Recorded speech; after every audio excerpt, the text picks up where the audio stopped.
Hours after Immigration Support Services revoked the work permit of Ian Jones, a director of the company setting up an illegal concrete plant in Guyana, Superior Concrete Incorporated, another director has been given 24 hours to leave the country. The director is Richard Austin Shamlin, the same man who was seen abusing housing officials of the Central Housing and Planning Authority on Tuesday. I'm happy to meet with you guys, but the private media is not the government agency.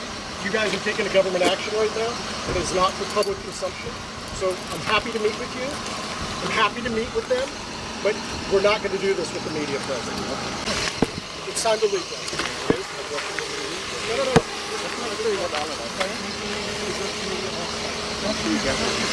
Thanks very much. The newsroom understands that Shamlin, who was granted a 1-month visitor's visa when he entered the country, was found to have overstayed on his visa. As a consequence, he was written to by Immigration Support Services and notified that he has 24 hours to pack up and leave.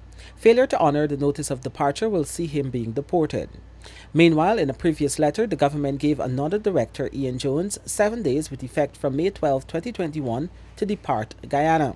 The Immigration Department discovered that Jones' services were terminated by his previous employers, an oilfield company, but he continued to work in Guyana on the same work permit. As such, the government moved to cancel the work permit and extension of stay with the support of his previous employer.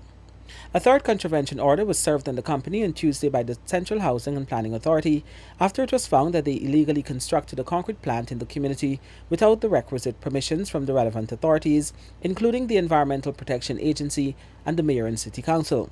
The newsroom understands that when the first order was issued to the company, it was Jones who tore it up and discarded it.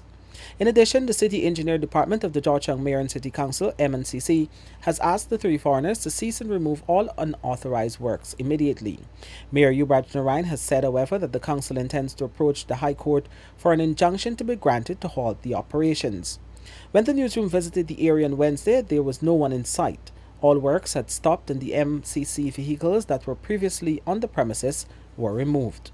The newsroom had reported that the facility is being set up by three foreigners who have incorporated a local company. Apart from Shamlin and Jones, the other director is Maxwell Snow.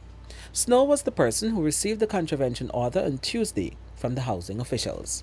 For the newsroom, Kurt Campbell.